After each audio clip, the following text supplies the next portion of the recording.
alguns versículos nós vamos passear, amém? Eu vou ser sucinta, objetiva, quanto ao horário. Romanos capítulo 8, versículo 1. Glória a Deus. Queria que vocês abrissem bem o coração de vocês, tá? A palavra é viva e eficaz. E é ela que cura, ela que liberta, ela que transforma, né? Ela que vai de encontro aos nossos corações, trazendo libertação, trazendo transformação. O pastor Isabel não pode fazer nada, mas a palavra de Deus pode, né? A não ser, mas ela só vai fazer algo na sua vida se realmente você abrir o coração para ela entrar. Amém? Amém. Vamos lá. Romanos capítulo 8, versículo 1. Agora, pois, já nenhuma condenação há para os que estão em Cristo Jesus. Porque a lei do Espírito da vida em Cristo Jesus te livrou da lei do pecado e da morte. Porque a lei do Espírito da vida em Cristo Jesus te livrou de quê? Do pecado, da lei do pecado e da morte. Porquanto que fora impossível a lei no que estava enferma pela carne, e isso fez Deus, enviando seu próprio Filho em semelhança de carne pecaminosa e no tocante ao pecado, e com efeito condenou Deus na carne o pecado, a fim de que o preceito da lei se cumprisse em nós, que não andamos segundo a carne, mas segundo o Espírito. Porque os que se inclinam para a carne cogitam das coisas da carne, mas o que se inclina para o Espírito, das coisas do Espírito. Porque o pendor da carne dá para a morte, mas o do Espírito para a vida e paz. Por isso o pendor da carne é inimizade contra Deus, pois não está sujeito à lei de Deus, nem mesmo pode estar. Portanto, os que estão na carne não podem agradar a Deus. Vós, porém, não estáis na carne, mas no Espírito. Se de fato o Espírito de Deus habita em vós, e se alguém não tem o Espírito de Cristo, esse tal não é dele. Se porém Cristo está em vós, o corpo na verdade está morto por causa do pecado, mas o Espírito é vida por causa da justiça. Se habita em vós o Espírito daquele que ressuscitou a Jesus dentre os mortos, esse mesmo que ressuscitou a Cristo Jesus dentre os mortos, vivificará também o vosso corpo mortal, por meio do seu Espírito, que em vós habita. Pode se sentar. Amém. Aleluia. Glória a Deus. E aí, dentro dessa passagem, eu gostaria de ler um versículo também, a qual eu vim falando no domingo, né? E o Senhor também estava palestrando ao meu coração. Eu estava orando aqui na frente, e o Senhor, ainda estou em Romano, não estou saindo da palavra. Só quero ler o versículo para você entender o que eu vou falar. Lá em Lucas 9, versículo 62, diz assim: mas Jesus lhe replicou. Quem replicou? Jesus. Ninguém que tendo posto a mão no arado olha para trás é apto para o reino de Deus. É, Deus, aleluia. Nós estamos em Cristo. Nós estamos em quem? Cristo. Em Cristo. Nós estamos em Cristo. Então nós somos nova criatura. Não tem como a carne prevalecer em nós, porque ela já está morta. O Espírito está vivificado. Mas aqui a palavra do Senhor vem falando que muitas das vezes nós estamos nessa luta entre carne e espírito. Mas eu quero dizer para você que nós precisamos se manter em espírito, no espírito, para que nós possamos resistir aos dias maus. Porque se a gente deixa a carne prevalecer na nossa vida, nós vamos pender para ela. E o pendor da carne é morte. Não é só morte física, é morte espiritual. É, Deus. Então, quando a carne prevalece nas nossas vidas, nós estamos caminhando para onde? Para a morte espiritual. Mas nós temos o Espírito Santo. E se nós temos o Espírito Santo, nós temos que caminhar para a vida, como vem falando aqui. A lei é o quê? Vida e paz. Amém. Jesus veio para dar vida e vida com abundância. Mas o diabo veio para matar, roubar e destruir. Mas por que nós, no dia de hoje, muitos de nós, temos nos enfraquecido, temos deixado a carne prevalecer, porque nós, muitas das vezes, não estamos vivificando o Espírito que habita dentro de nós. É uma luta. E a quem estamos alimentando? Nós estávamos falando sobre isso na escola bíblica, né? Aquele que a gente alimenta mais é o que vai sobressair. Se você alimenta a carne sobressai. Mas se você alimenta o Espírito, quem vai ficar vivificado na tua vida? O Espírito. Eu sei que o contexto aqui, em Romanos, o apóstolo está falando sobre a condenação. Que não há condenação nenhuma para aqueles, que estão em Cristo Jesus. Mas já estão mortos para o pecado. Nós já devemos estar mortos para o pecado. Mas muitos de nós não estamos mortos para o pecado. Sabe por que o Senhor estava lá na minha cozinha, eu estudando a palavra, e o Senhor estava falando comigo? Porque muitos de nós temos enfraquecido, temos deixado a carne prevalecer, porque nós não estamos confessando os nossos pecados. Muitas das vezes, os pecados não confessados enfraquecem o Espírito. Mas nós temos que confessar os nossos pecados ao Senhor. Nós temos que falar ao Senhor o que está ocorrendo dentro de nós. É, Deus. Mas muitas das vezes a gente acha que Deus primeiramente não está vendo nada. Mas Ele vê tudo. E Ele sabe o estado meu e o seu, a qual entramos por essas portas. O Senhor conhece a gente como a gente nem mesmo conhece. Porque Ele sonda e esquadrinha o nosso coração. Mas aqui a palavra em Lucas também vem falando que aquele que põe a mão no arado, ele não pode olhar para trás. Jesus se dirige a um homem, nesse capítulo 9, que ele quer seguir Jesus. Se você ler aí no capítulo 9 de Lucas, o versículo ali antes dos 62, aquele homem se refere ao Senhor Jesus querendo seguir. Mas ele fala que ele precisa se despedir dos seus pais antes de seguir o Senhor. Mas o Senhor diz que se a gente põe a mão no arado, a gente não pode olhar para trás. A gente não pode largar aquilo que Deus colocou nas nossas mãos.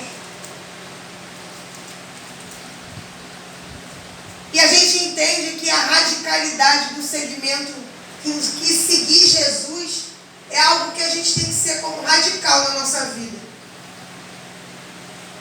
De forma radical. Você quer seguir Jesus verdadeiramente? Você quer ser discípulo de Jesus verdadeiramente? É essa a pergunta que eu tenho para vocês nessa noite. É, Deus, aleluia. Você quer ser verdadeiramente o seguidor de Cristo? Oh, glória. Discípulo. Seguidor, eu falei na escola bíblica. Discípulo é um seguidor compromissado com o reino, com a obra, com Cristo. Porque a obra não é nossa, mas é de Cristo. Glória a Deus. E nós estamos na seara. Nós estamos com a mão no arado. Mas nós não podemos olhar para as coisas que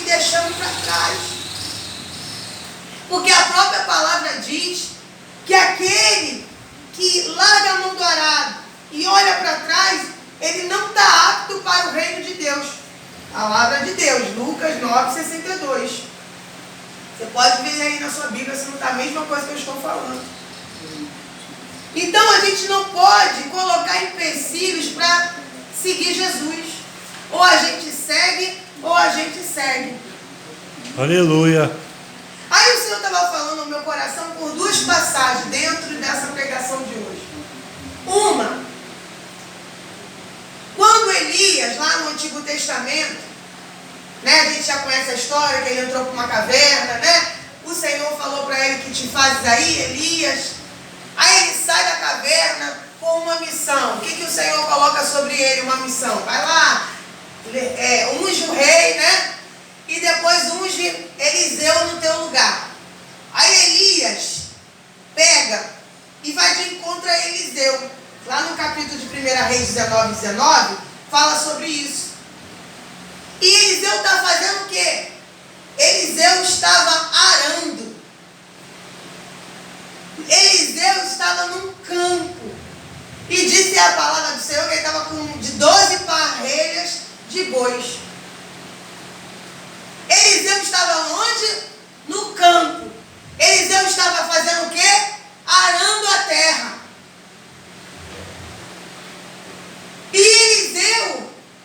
E Elias vai de encontro a Eliseu e joga a capa. E manda ele seguir ele. E o que Eliseu faz? Eliseu pede para voltar. Para se despedir, né, da sua casa, dos seus pais. E Elias deixa. Porque Elias não é Jesus. O que eu quero dizer? Que em Lucas 9, versículo 62, Jesus fala para aquelas pessoas que queriam seguir, que não deveriam olhar para trás. E por que a pastora aqui falou sobre Elias e Eliseu? Porque Elias era um profeta, né, de Deus. Mas ele não era o Cristo. Então qual é a diferença do Antigo para o Novo Testamento? Porque o Novo Testamento é o próprio Cristo nos incumbindo de uma tarefa. É o próprio Cristo falando para nós que devemos o seguir, sem olhar para trás, sem olhar para as dificuldades do caminho. Sabe por quê? Porque ele fala assim: no mundo tereis aflições, mas tende bom ânimo. Porque ele fez o quê? Ainda tem uma coisa depois. Porque eu venci. E se Jesus venceu, ele foi o maior exemplo da Bíblia para nós. Aleluia. A gente pode pegar todos os discípulos da Bíblia, todos os profetas, mas eles não são maiores que Jesus Cristo. Jesus Cristo veio em carne e osso. Ele se despiu da sua glória, de Deus, para vir em carne e osso, para nos mostrar que ele conseguiu passar pelas aflições dessa terra, como eu e você. Você não e eu não temos desculpa. Sabe por quê? Porque ele fala assim: eu venci. E se ele venceu, nós iremos vencer também. Sabe por quê? Porque agora eu vou voltar para Romanos 8. Nós estamos em Cristo. Aleluia. Nós conhecemos Cristo. Nós entregamos nossa vida a Cristo. Nós não estamos mais nas trevas. Nós não estamos no mundo. Nós estamos em Jesus Cristo. Oh, glória. E o que está acontecendo com você? Aí eu vou lá para o versículo 35 de Romanos 8. Né, em diante. O que está te separando da presença de Deus? Se você está em Cristo Jesus. O que tem sido maior do que Cristo na tua vida? Por quê? Porque o Senhor falou que para seguir Ele seria sacrifício. Por isso Ele mandou a gente se esforçar. Porque no mundo teremos aflições, mas tende bom ânimo. Sacrifício pessoal. Nós precisamos também, em Cristo Jesus, renunciar. Porque eu falei lá na escola bíblica, e é a mesma coisa que eu vou falar para vocês agora, que aquele que está em Cristo, ele precisa o quê? Eu falei na escola bíblica o quê? Que a gente precisa negar a si mesmo. Para seguir Jesus tem que se negar a si mesmo. E tem mais alguma coisa. Seguir. Jesus está na frente, né? Quem quiser vir após mim, ou seja, ele está na frente. Mas ele está dizendo para nós, precisa negar a si mesmo. Ainda tem mais uma coisa. Tomar a sua cruz. Tomar a sua cruz. E fazer o quê? Que eu falei? Seguir. Tomar a sua cruz é responsabilidade pessoal. Em João, foi lido aqui, 15, foi que eu escrevi aqui, para ler para vocês também, 16 diz, não me escolheste vós a mim, mas eu vos escolhi a vós, e vos nomeei para que vades e deis fruto, e o vosso fruto permaneça, a fim de que tudo quanto em meu nome pedis ao Pai, Ele vos conceda. Não foi você que escolheu servir Jesus. É, Deus. Não foi você que escolheu a INCB para congregar. Oh, não foi glória. Jesus, não foi você que escolheu ser um obreiro da casa de Deus, não. Ah, mas não é você nada. Foi Jesus. Eita Desde o glória. princípio foi Jesus. Então não é mais você, não é mais a nossa vontade, não é mais o nosso querer, é o querer de Cristo sobre as nossas vidas. E muitas das vezes a gente não quer ouvir isso, mas é necessário.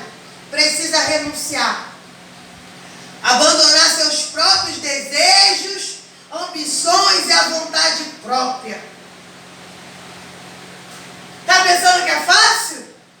No mundo tereis aflições, mas tende bom ânimo. Não é fácil, não. Você acha que foi fácil Jesus carregar a cruz que não era dele? Não era para ele aquela cruz. Aí eu fui estudar, Bispo Ademir, aquela cruz de Barrabás tinha mais ou menos, totalizando horizontalmente e verticalmente, 136 quilos. E Jesus carregou aquela cruz aproximadamente por 8 quilômetros. Meu Deus. Sendo açoitado, escarnecido. Já tinha apanhado, já tinha arrancado quase um pedaço, né, do corpo dele. Já estava quase os ossos aparecendo ali. E ele, além de carregar por 8 quilômetros a sua cruz. A sua cruz? Não, a cruz não era para ele. Mas ele carregou. É. Porque aquele que quer seguir Jesus precisa ter responsabilidade como chamado de Deus. Tomar a sua cruz significa aceitar as dificuldades e desafios da vida para ser seguidor de Cristo. Precisa aceitar, ter conformidade, sabe? Jesus me chamou, não vai ser fácil. Quem disse que Jesus me chamou para facilidade? Quem disse que é facilidade estar na obra de Deus? Quem disse que é ganho? Se Paulo falou que é perda. Vocês acham? E isso eu falo também porque Deus falou antes comigo. Você acha que está aqui na frente, no altar de Deus, a responsabilidade de pregar a palavra, você acha que é ganho? Você acha que é glória? É renúncia. O altar, ele tira muitas coisas de você também. Sabe por quê? Porque é abdicação. Você tem que se abdicar de certas coisas, você tem que se abdicar da sua própria vontade para servir a Cristo quando e onde Ele quer. Aleluia. Só que muitos não querem essa responsabilidade. Como eu falei na escola bíblica, querem seguir Jesus, querem ser seguidor de Jesus, mas não querem ter a responsabilidade que Cristo falou. Toma a tua cruz e siga-me. É a tua cruz, é a tua responsabilidade, é a tua vida. Toma a tua própria cruz e siga Jesus da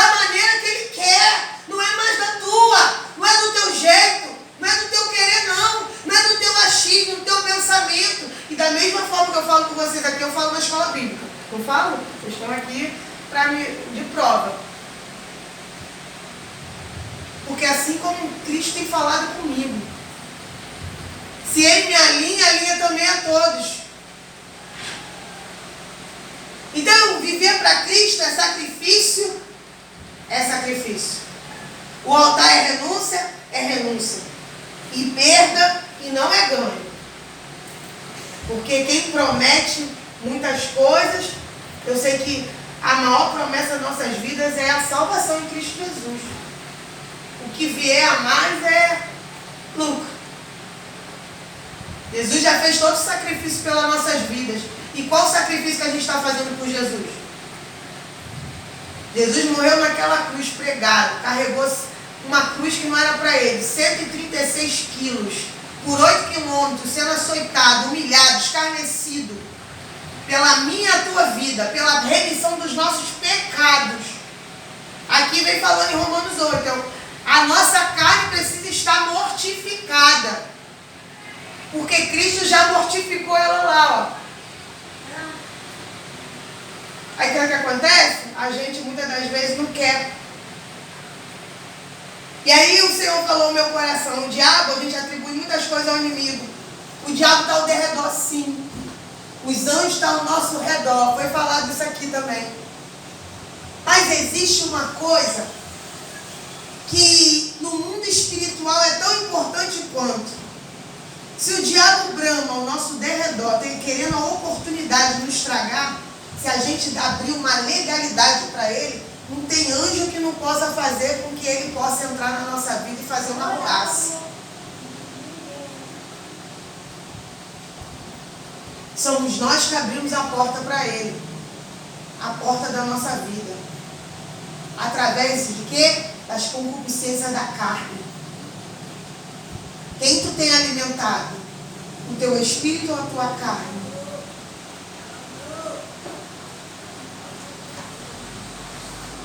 Mas Jesus pode intervir nisso. Pode mudar a minha e a tua vida. Mas é necessário confissão e arrependimento. Porque Jesus, eu já falei aqui várias vezes, Jesus não invade o coração de ninguém.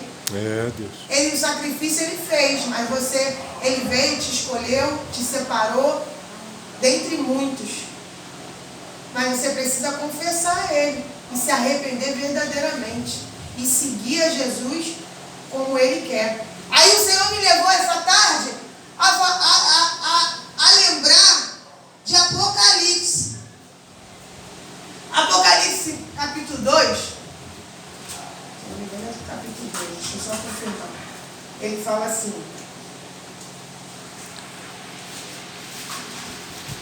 Apocalipse capítulo 2, versículo 5. Lembra-te, pois, de onde caíste, arrependa-te e volta à prática das primeiras obras. Ainda tem mais um acrescento. Senão, venho a ti e moverei do seu lugar o teu candeeiro, caso não te arrependas. As pessoas só lembra de onde caíste, arrependa-te e volta a fazer as primeiras obras. Mas tem um porém, uma vírgula. Se não houver arrependimento, o Senhor remove candeeiro. E candeeiro é luz, é presença, é espírito. Meu Deus. Lembra de Saul e Davi? Quando Saul começou a querer fazer a sua própria vontade, era para sacrificar no lugar do sacerdote? Não, não era, mas ele quis fazer a sua própria vontade. Aí sabe o que aconteceu? Ele entrou no pecado terrível da desobediência. A quem? Ao profeta?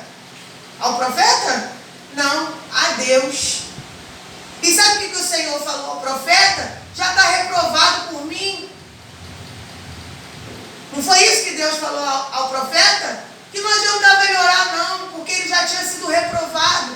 Aí sabe o que aconteceu? O próprio Deus retirou o espírito dele. E Deus já estava escolhendo um novo rei para Israel, que era Davi. E diz a palavra do Senhor que ele retirou o espírito de Saul e colocou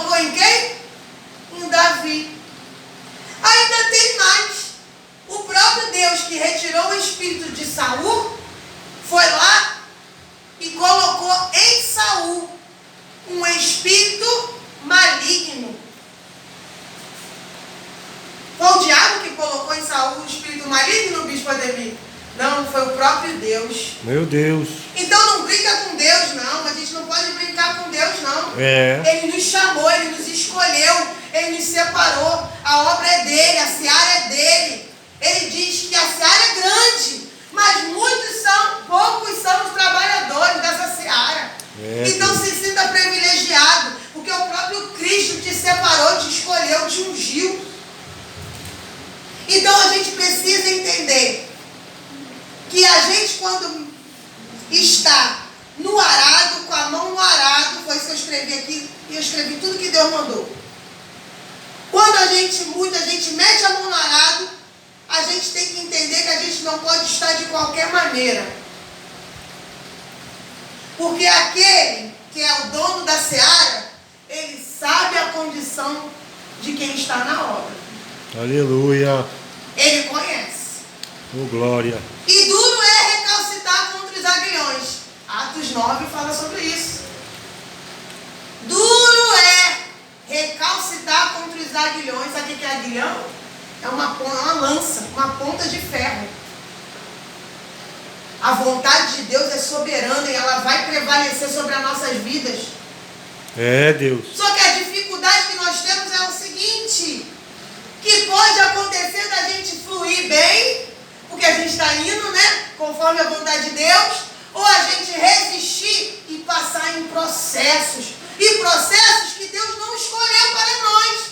Mas porque a gente quer resistir contra esses aguilhões, a gente acaba passando e vivendo, passando em processos, porque a gente está resistindo à vontade de Deus. Mas ela vai prevalecer, com dor ou sem dor. Porque o próprio Cristo teve que passar pela coroa de espinho, pela cruz, sendo filho de Deus. Você acha que eu e você vamos ter regalia diante da presença do Senhor? O próprio Deus vai dar regalia para nós? Mesmo nós estamos na presença? Como é que os discípulos de Cristo foram mortos?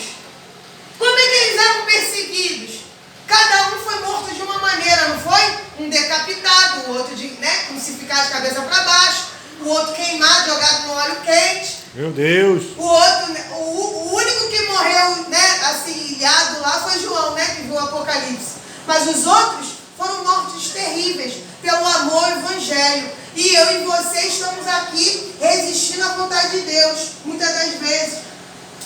Só que a gente tem que entender o seguinte, que a palavra de Deus diz que quanto mais é dado, mais é cobrado. Mas aí, também, mediante a essa palavra, foi o que o próprio Cristo colocou no meu coração, quanto mais é dado, se a gente não tiver maturidade com aquilo que é nos dado, o tombo é maior também. Porque cada degrau que tu sobe diante da maturidade espiritual, o tombo é maior. Então a gente tem que entender que a gente precisa se converter de verdade.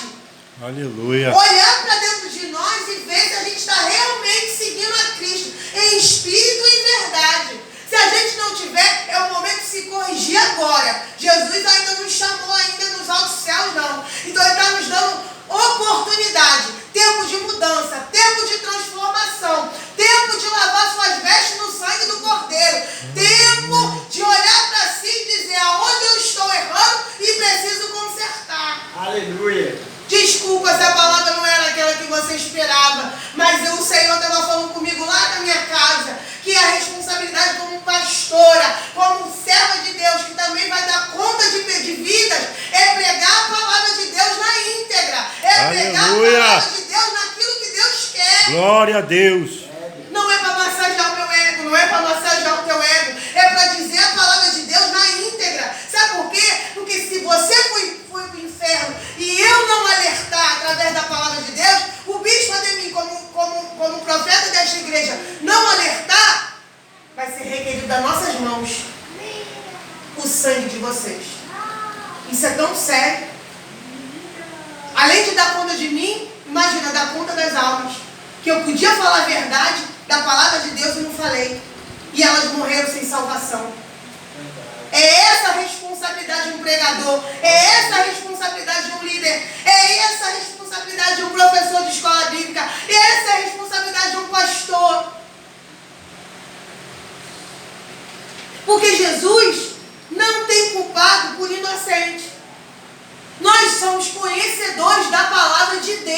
Aleluia. Nós não somos mais leigos. Nós não somos inocentes. Nós conhecemos, e quanto mais você prossegue em conhecer a palavra de Deus, mais você tem responsabilidade disso. E mais vai acrescentar na nossa absorção ou condenação. Quanto mais a gente conhece. Então isso é sério. Por isso nós precisamos nos converter de verdade.